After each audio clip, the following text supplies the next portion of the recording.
नमस्कार साथियों, मेरा चैनल मोटिवेशन वॉइस एलिस में आपका स्वागत है। आज हम बात करेंगे इन आदेशों के अनुसार कि शाला में अतिशेष कौन होगा। ये आदेश है मध्य प्रदेश शासन सामान्य प्रशासन विभाग मंत्रालय वल्लभ भवन भोपाल, दिनांक 29 अप्रैल 2025 का। इसके अनुसार अतिशेष कौन होगा, तो इसका हम बिंदु क्रमांक देखते हैं 31।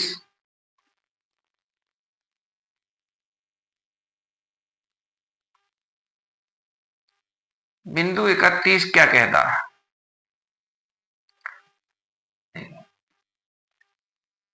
जिन कार्यालयों में निर्धारित मापदंड से अधिक स्टाफ है उसे अन्यत्र स्थानांतरित कर युक्तिकरण किया जाए। यानी जितने पद है उससे अधिक कोई स्टाफ है तो उसको अन्यत्र स्थानांतरित कर युक्तिकरण किया जाएगा।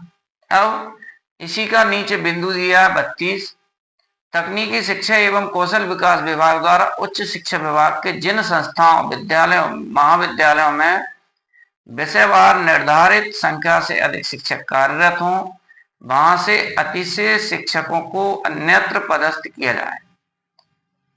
ऐसा करने में कनिष्ठतम शिक्षक को अतिशेष कर्मचारी होने की स्थिति में सबसे पहले स्थानांतरित किया जाए।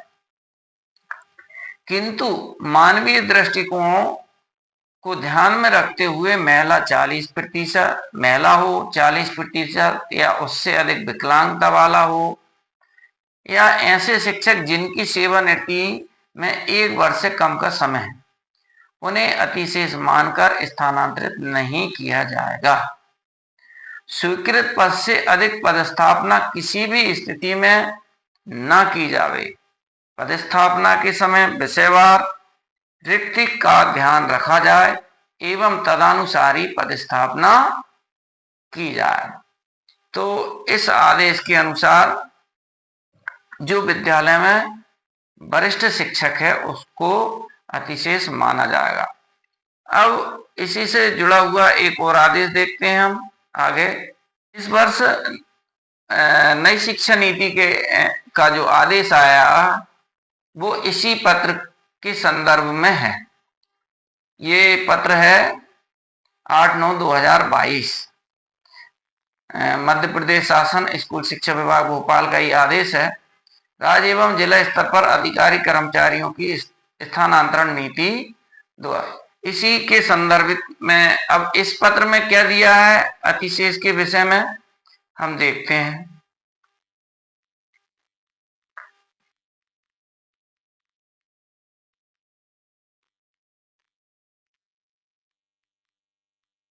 ये 3.2 पर दिया है स्पष्ट रूप से अतिशेष शिक्षकों का चिन्हांकन एवं स्थानांतरण। उपयुक्त कंडिका 2.10, 2.11, 2.12 में वर्णित मापदंडों के आधार पर विभिन्न शैक्षणिक संस्थाओं में संख्या व विषयमान से जैसी भी स्थिति हो अतिशेष शिक्षकों का चिन्हांकन किया जाएगा। संस्था विशेष में कार्यरत अतिशेष शिक्षक एजुकेशन पोर्टल पर प्रदर्शित होंगे।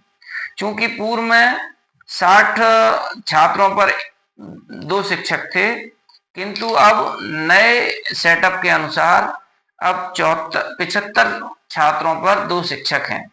तो इस मापदंड के अनुसार बहुत से शिक्षक साथी अतिशेष हो जाएंगे। तो अब 3.2 देखें, संख्या अथवा विषय मान से जैसी भी स्थिति हो अतिशेष शिक्षकों का चिन्हांकन पदस्थ संस्था में उनकी कार्य सेवा अवधि के आधार पर वरिष्ठता क्रम में किया जाएगा। तात्पर्य यह है कि जो शिक्षक वर्तमान पदस्थापना वाली संस्था में सबसे ज्यादा समय में कार्यरत हैं वे अतिशेष की श्रेणी में चिन्हित होंगे। अतिशेष शिक्षक भी अन्य शिक्षकों की भांति ऑनलाइन स्वैच्छिक स्थानांतरण प्रक्रिया में भाग लेंगे। अतिशेष शिक्षकों की कंडिका 3.12 अनुसार प्रत्येक श्रेणी में स्थानांतरण हेतु वरीयता प्राप्त होगी। ऐसे शिक्षक जिनकी सेवानिवृत्ति में 1 वर्ष से कम समय शेष है, 40% या उससे अधिक निष्ठा है अथवा गंभीर बीमारी से ग्रसित हैं को अतिशेष मानकर स्थानांतरित नहीं किया जाएगा। ऐसी स्थिति में कंडिका 3.22 अनुसार अगले क्रम पर उपलब्ध वरिष्ठ शिक्षक का स्थानांतरण किया जाएगा।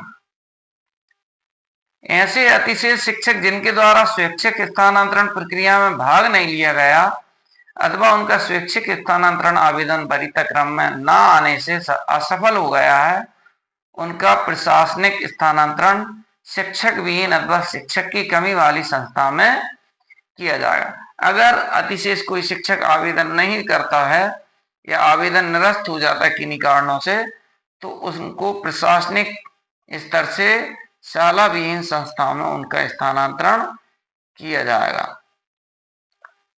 प्रतिबंध अवधि में भी आवश्यकता अनुसार समय समय पर अतिशेष शिक्षकों के प्रशासनिक आधार पर स्थानांतरण शिक्षकों की कमी वाली संस्थाओं में किया जा सकेगा। तो